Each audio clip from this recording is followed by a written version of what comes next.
the Within Orb podcast. Come get Within Orb. Hello, my name is Jenn Zahrt, and welcome to Within Orb, a production of the Celestial Arts Education Library, a podcast bringing people together around the love of astrology, books.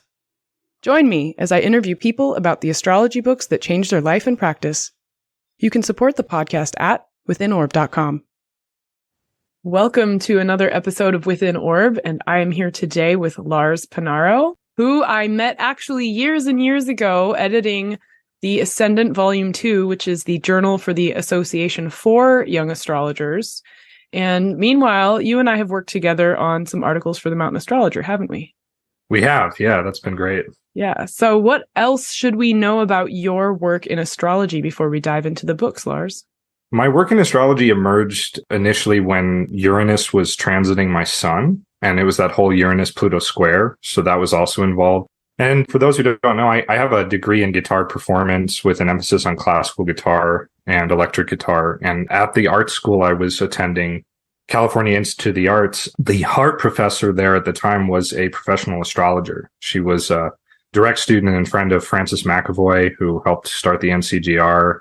And she turned me on to astrology and to Dane Rudhyar, who is like still kind of my biggest influence today. And she was like, we were sort of becoming friends, and I went to her astrology class, which, yeah, you could take this astrology class for college credit, which was cool. It was very informal, but I just went by and she's like, all right, Lars, did you want to read your chart? And I'm like, well, yeah, I don't like, what is this? And so she puts it up and she looks at it and she's like, whoa, you're going through like a huge change in your life. Like nothing seems the same. Everything seems, and she starts describing this.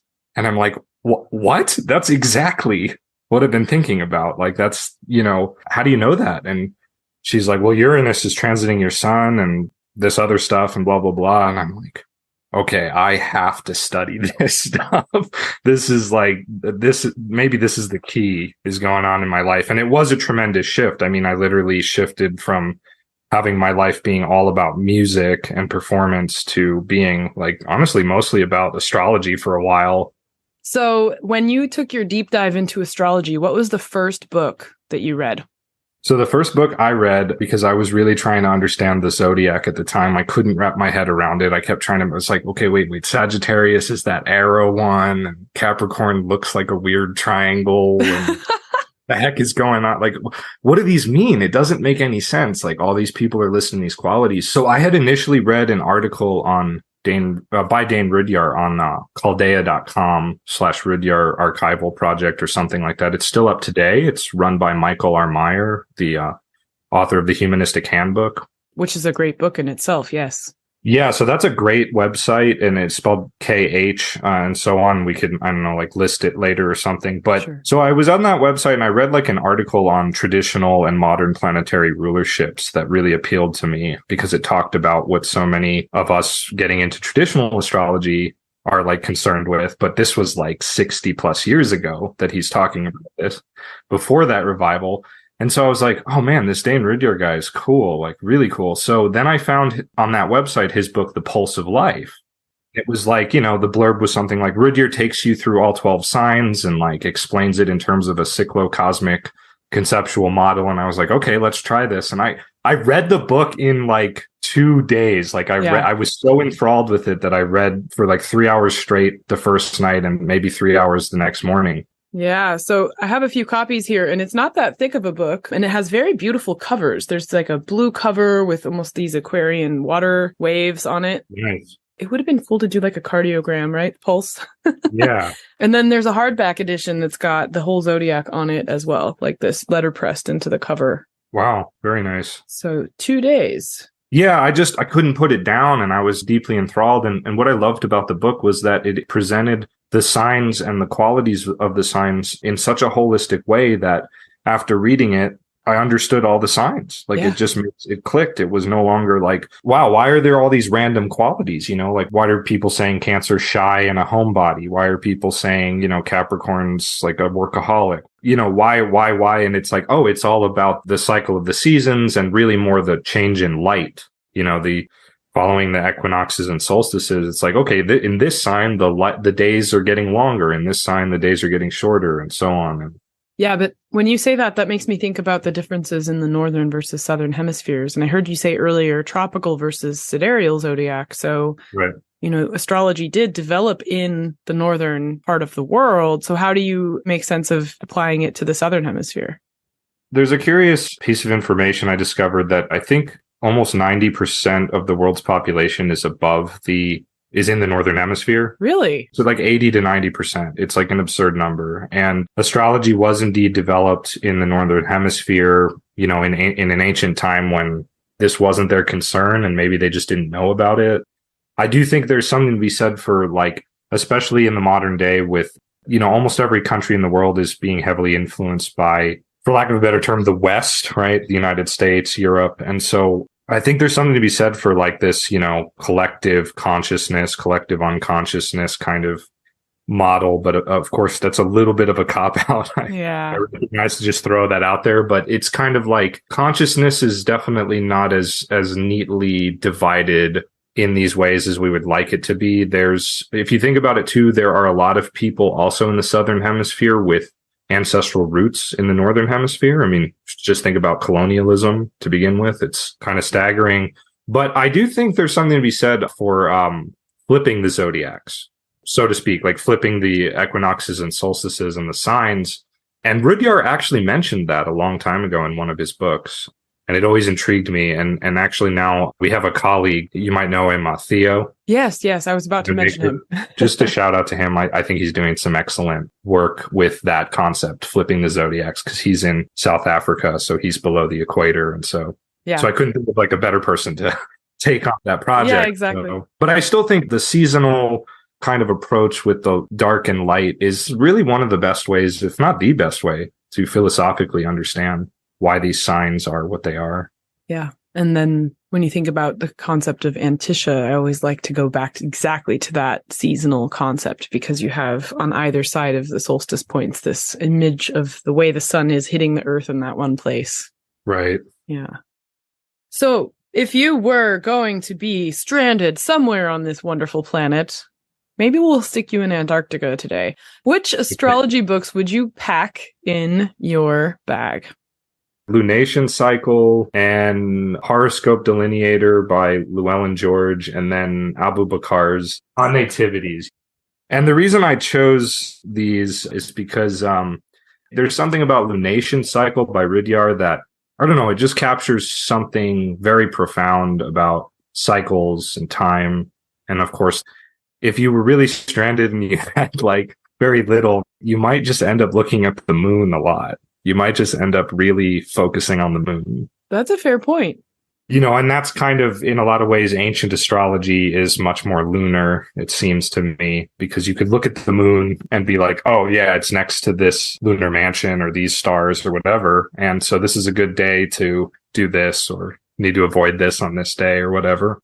Now, assuming I had more tech, the Horoscope Maker and Delineator by Llewellyn George, which I actually discovered fairly late in my astrological career. I just really like it because it gives you like a lot of the essentials and even like a lot of the mathematics, but then it very systematically goes through like every planet in every sign, every house, every major aspect. And it's funny because even though this is a modern 20th century text, it is clearly a text that has some kind of roots in traditional astrology. It's almost like a point in astrology's history where we're like transitioning from a classical perspective to like a more modern perspective. Interesting. Yeah. So if you read his delineations, they're very akin to like something you might find in William Lilly, actually. And there's even an example in the book that delighted me where he was like, oh yeah, like I used this technique of the 12th house to, the 12th Lord was like in the first house and it was combust and something else was happening. And, I looked at the chart and I told the person that they had killed somebody once, but it had never been discovered. Whoa. Yeah. And the person was like, their client apparently was like, yeah, that's true. Like it never. Well, now your astrologer knows, right? Like, right. The power of astrology. So this book, which is like this big black and white book, the cover actually looks, in my edition, the cover looks like an old horoscope from like the Arabic and Persian astrologers. It's those triangles and it's black and white, right, alternate signs. And, mine has this nice wine stain on it from just, wine and astrology and things like that. Living the good life. Yeah, living the good life. I actually have it like next to my chair most of the time because I just really enjoy picking it up here and there and looking at it. So it's like, it's just very clear and concise. And I feel like in some ways it's a little better than a lot of medieval texts for the cookbook delineations it gives, because it takes into account like the emerging modern world a bit, so you do have like Uranus, Neptune delineations that are actually predictive in nature. Like what kind of professions will the person have with Neptune or Uranus? Because this is written before Pluto was integrated, right? Integrated. Yeah. He mentions Pluto. He like lists things, but unfortunately Pluto is not well integrated comparatively. So I just like this book because it's like a pure dose of astrology. It's not necessarily like in one camp either, right? I wouldn't call it humanistic, but I wouldn't say it's antithetical to humanistic astrology. And just like I wouldn't call it pure classical, but it's not antithetical. It's right. That nice segue kind of deal. So what's your take on reading cookbook delineations when you have quote unquote real astrology under your tool belt?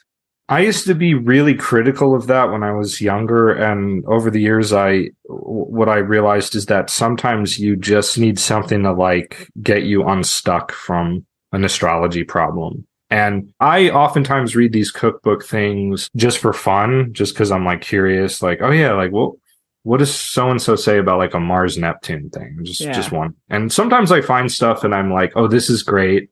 That's really insightful. And I might develop something from there. Other times I'm like, well, it's not really hitting any nails or whatever. So it gets my astrological brain going. And if I'm having a really hard time on a client's chart, again, I may consult for something like that just to like jog my astrology memory in a way. Like, oh yeah, that's right. I forgot that. There's like obscure things like in Bonatti, there's a passage where he mentions Mars refers to theology. Okay. And this is just something I committed to memory because it intrigued me. Yeah, no, I've never heard that before. Right. And it's like, why the hell would Mars refer to theology? And the only reason I could think is maybe he's talking about the argumentative nature of theology, where it's kind of like probing and prodding and there's argument. I think we forget that. Well, also the idea of a mission, right? We say Mars is related to mission. Yep.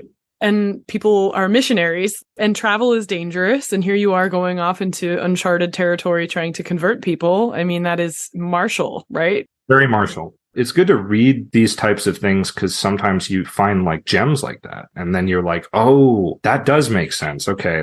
And it might relate to a chart you're working on. It might not. What I also hear you saying then is that even in earlier classical texts, when you hit the cookbook spot, you're really getting aphorisms that you can put in your data bank, your personal collection of things to look for when they come up again, right? Yeah, you're getting aphorisms. And I really believe these old texts, first of all, I want to say, like, I've talked about this with a few friends. I think a lot of these old texts leave out more than they mention. I think there's an oral tradition that has been lost in classical astrology, at least in the West. Second of all, is they taught by these aphorisms and extremes. These old books are very extreme.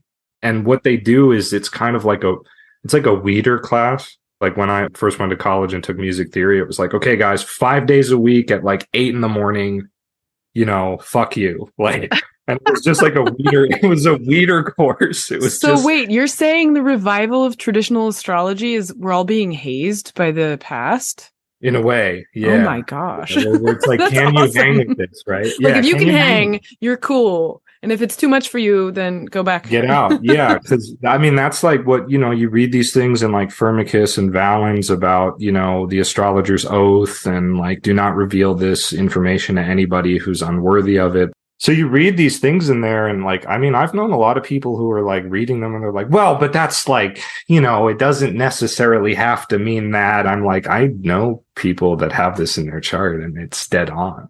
Life is a lot messier than we want to make it in the modern age. So But it's okay because they still are extremes. And so the idea is like you read these cookbook delineations, whether it's Firmicus or Bonatti or whoever, and you're like, what's the logic in here? Because they're not telling you the logic always. Bonatti doesn't say Mars refers to theology because, right? Yeah. What we just did together is like we just filled in all the gaps as best we could. Which might have been a wrong way to get there, actually, because maybe in Bonatti's mind, there was a whole different reason why. Right, exactly. We're just, trying to enter that interpretation through our current positions. Yes, and I think that's wonderful because then what we're doing is we're developing critical thought. And it's okay to disagree with classical authors and classical approaches. I mean, any good practicing astrologer will find the best way to do something for them in the sense of it. Like this technique over here, like I remember going to like Dorotheus and trying out some techniques about predicting siblings. And I was like, this does not work. I mean, not for me, not for a few of my friends. Like, I don't know what he was smoking here when he wrote this. But again, maybe there's that oral part that's left out. We're missing a piece of it. I don't know, but I do know that I'm not afraid to be like, I don't agree with Dorotheus about this. I mean, there's enough of living astrologers who don't agree with each other. Exactly. Certainly. And if you're at the Celestial Arts Education Library, where I am right now recording with you, this room is loud. The books themselves are sort of screaming across the aisle at each other. You've got 12 feet of shelf space for Noel Till, and he's saying malefics don't exist. And all the traditional astrologers are screaming at him like, are you kidding? Yeah. But yeah, and then another thing I love hearing in what you're sharing is that it takes a long time to know what's missing in your digestion of astrological texts, meaning you can read what's there and learn. And then after a certain point, there's a pivot and a kind of realization that something's not here. And learning how to see what's not present and what's maybe not being shared, even though there's things that are written down. But after practicing and engaging and sharing with friends and trying Dorotheus's siblings technique and having it fail and realizing something's not here. And I remember when I had that experience when I was falling in love with German astrology of the 20th century. And then at some point, after learning enough traditional techniques, I looked back at what I had been reading and was like, oh, they didn't talk about this. They didn't talk about that. What they are talking about is this, but there's this whole other segment of astrology land that's not present here in a certain way, or that is present but not translated into English. And so you start to learn how to see what's not there, which is, I guess, what the next step or something. Right, because in that context, didn't Witte read a lot of the ancient texts like Firmicus and Ptolemy and whatever else was available? Well, he couldn't read modern texts because they also weren't written yet. So, I mean, we have to remember here was somebody who was trained as a topographer sitting in the trenches in World War I, trying to time when the next bomb was going to go off. Amazing. Just amazing. Yeah. I would love to ask him. So if you're in the trench, maybe I'll ask that to the next interview. What astrology books would you bring with you to the front? So he came up with this very fine-tuned arc distance mathematics, which actually has its lineage back in Kepler, because Kepler said, I don't know the difference between where Aries ends and Taurus begins. Nature doesn't show us a sign boundary in the tropical zodiac. Yeah. It just doesn't exist. I can't see it with my telescope. It's very materialistic in that sense. And so he's also trained as primarily a geometer. And so his geometry is looking at these arc distances versus the more traditional way of thinking of the planets as entities who have their own body space, and that the sign itself, I think of it as an elevator. And so there's this territory of that. He goes beyond that into pure math, and Witte takes it a step further with these arc distances, because then he can account for the intervals between bombs, basically, using this. It's amazing. Hello, this is JD Kelley, the host of the AstroMagia Conference, held online this year from November 16th to November 18th. Find out more about the conference at astromagia, astromagia.org. AstroMagia seeks together creatives, practitioners, and scholars engaged at the intersection of astrology and magic. Some of this year's notable contributors are Chris Warnock, Dimitri George, Michael Ofek, Dr. Al Cummins, and Alkisis Dymek. The conference has 7 keynotes, over 40 other talks and presentations, art and performance, aimed at all levels of familiarity with astrological magic, its history and practice. Find out more about the conference at our website and also on this year's theme, Astral Sensibilities and Sensualities.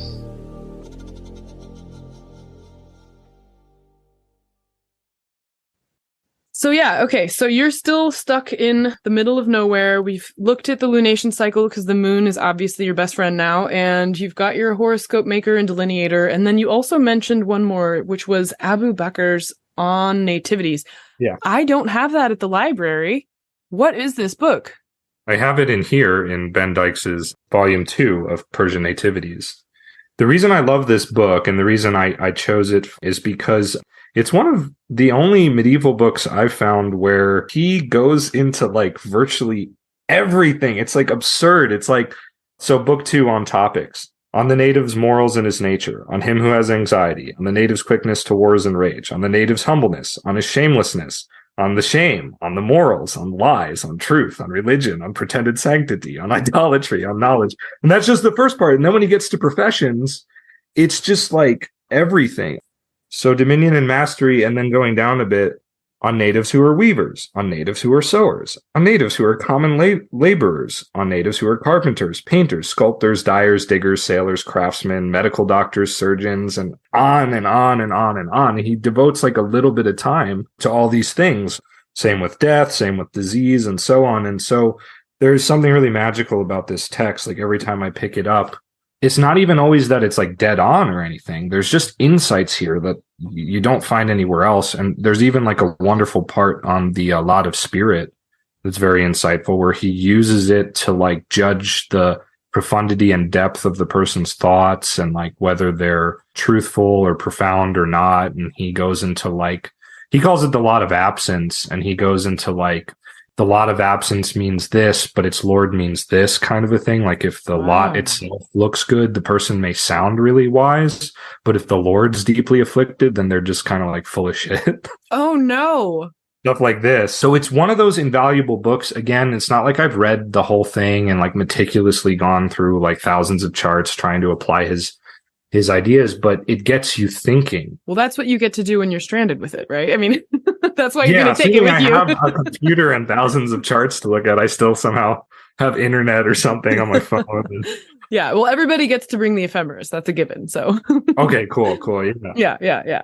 Yeah, that is definitely one of my favorite older texts. So why does he call it the lot of absence versus spirit?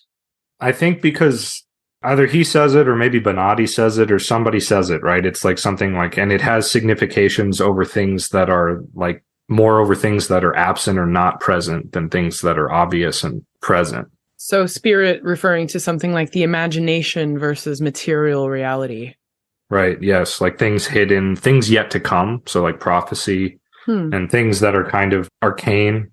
I wonder if the word absence in Arabic sounds different than English, because in English, there's this impression of a lack or something missing, as opposed to the non-existence of a thing. It's almost like by proposing that there's something absent, then it was present and now it's gone. There's then an immediate loss or nostalgia experience versus a hopefulness of something becoming that isn't there yet. Right, that's a good point. And I don't remember if this particular edition is translated directly from Arabic or from a Latin edition. That would be something for people, you can just go to Ben Dykes' website. Yeah, because doesn't spirit have something like hope attached to it? But I suppose hope also has a fundamental lack, because if you're hoping for something, it's not there yet. I guess it could have hope attached to it. I haven't seen that myself. I mean, that would make a certain amount of sense, just logically. Because it's kind of like, Robert Zoller put it like this. He was like, the lot of spirit is sort of like the God the native worships, whether they know it or not. It's like their highest conception of God. And I kind of expanded that to mean like, what is your deepest intent in life? Like, what is your guiding sort of star or spirit? Like, what is that thing that you need or want to do from like the depths of your heart? It's not like you're trying to do it to make money or because your parents wanted you to do it or because you're going to be happy, but it's like you're obsessed. You're like, I don't know why. I mean, for me in college, it was like, I don't know why, but I have to play guitar and I have to learn this particular piece of music. Like I can't sleep until I like learn this or whatever, or start learning it. Do you still play guitar? I do. Yeah. Not quite as much as I used to, but yeah, it's still an important part of my life. Has astrology crept its way into your music in any fashion?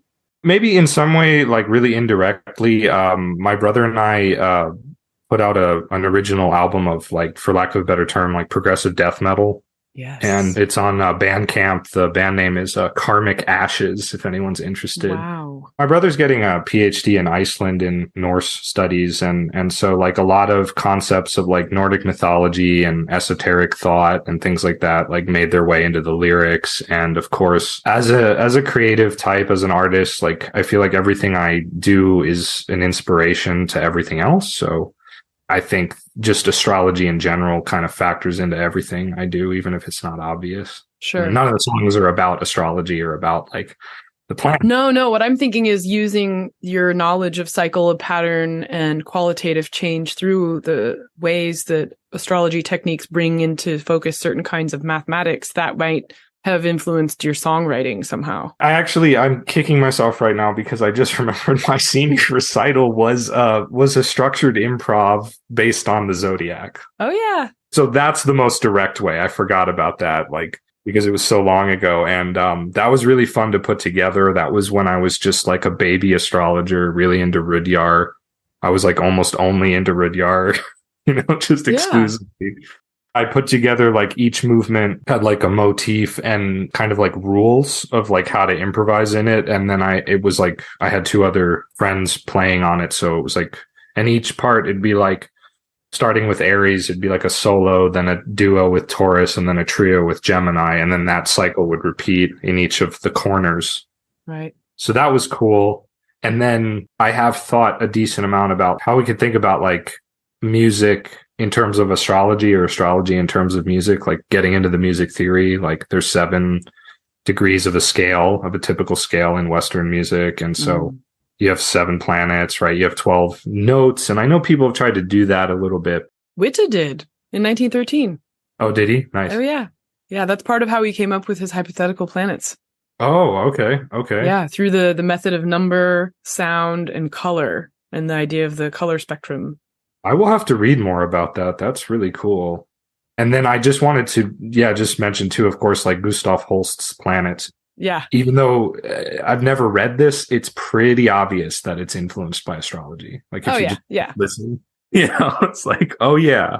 Yeah, when you said you had your thesis based off the zodiac, I'm like, oh, it's his Gustav Holst moment. Like I feel like that's almost a stage of development. Even in when we're learning astrology, we go through certain texts and then we learn more and more, but there's always this sort of threshold, right? So with astrology and music, you're always going to meet Holst at the beginning. Yeah. And then, Witte, I didn't know that. So, wow. Yeah. I find it interesting that when we talk about translation, these texts, even what you're talking about that Ben Dykes has translated, these are the functional techniques being translated. But some of the more theoretical writings get lost because people aren't interested in that. They just want to say, okay, I want to find the sibling, or I want to see, what makes somebody a liar, and they're not really thinking about maybe the more cosmological or theoretical or philosophical ideas behind it. That doesn't actually sell books. People just want to put something to practice. And so, it's interesting to see what isn't translated. Oh, yeah. Yeah. Again, a lot of spirit there, right? A lot of absence, like things that are hidden. No, I'm going to think about that. That's actually tripping me out a little bit because my lot of spirit's in Leo, but the ruler's in Libra. So I'm like, oh my God, am I full of shit? Well, okay, this is... Thanks, Lars. This is a super technical discussion that we're not going to have, but I know. I personally use the sidereal zodiac more for... Oh, good. I'm saved. Traditional saved by sidereal. So, thank you. There you go. You might have a better... Awesome. Yeah.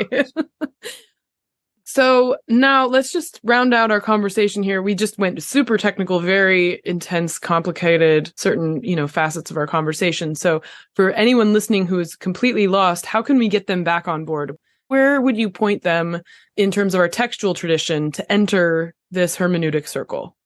Well, definitely I wish I had found that Llewellyn George early on as a reference. That's a great text for somebody at any level, but especially for somebody who's like, they're a beginner, but they want to deep dive, right? They're ready to just dive in.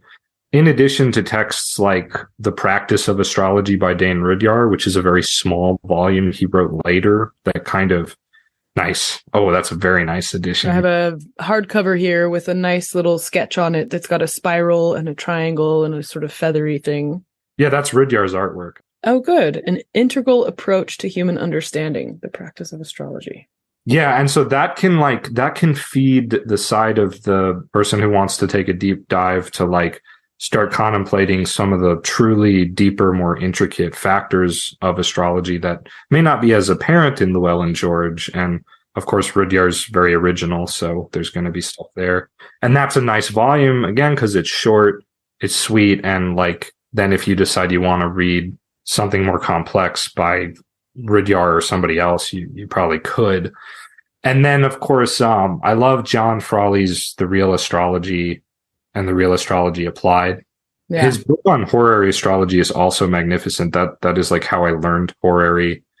But these books are so great because the first book is kind of like a very witty, humorous survey of like what you can do with traditional astrology. It's funny because he also takes a jab at like Rudhyar and theosophists and stuff. So it's kind of like you'll get some of his very personal subjective opinion in there.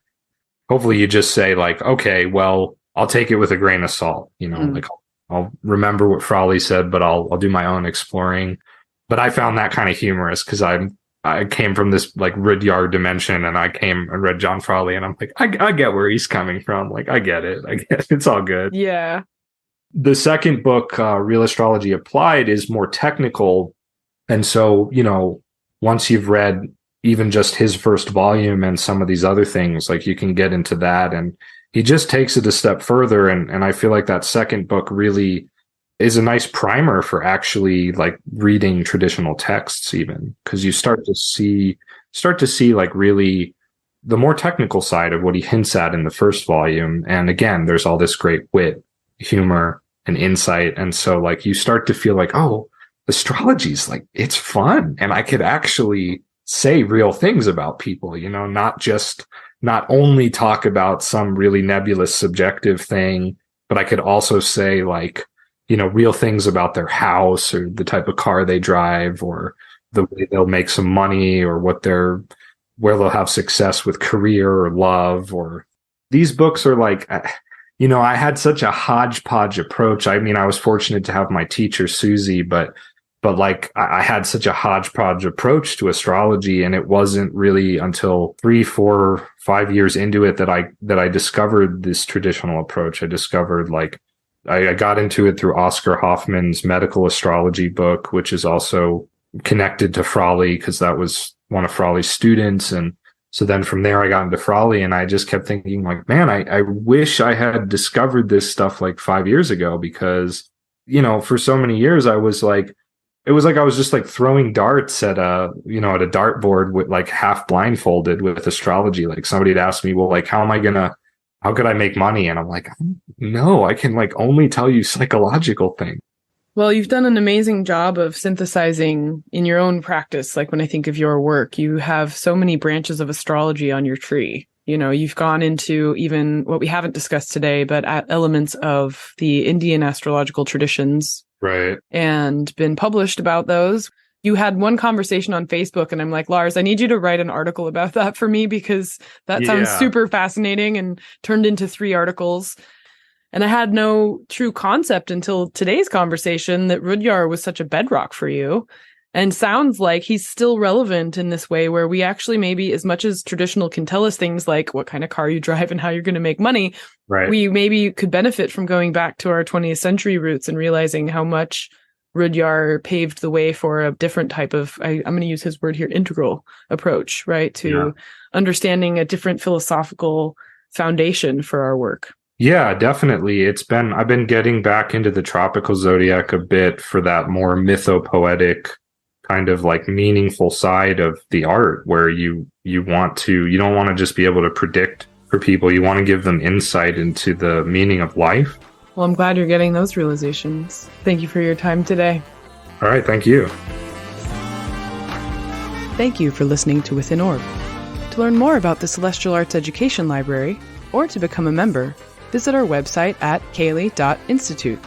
That's www.caeli.institute. If you enjoyed this episode, please help spread the word. Follow or subscribe to Within Orb in your podcatcher of choice, rate it 5 stars, or write us a happy review. This helps others find the show. We also want to give a big thanks to the indie band The E-Block for contributing their song Wake Up for our intro and outro music. You can find them at their website, eblockband.com. This is Jenn Zahrt, signing off for now. See you next time.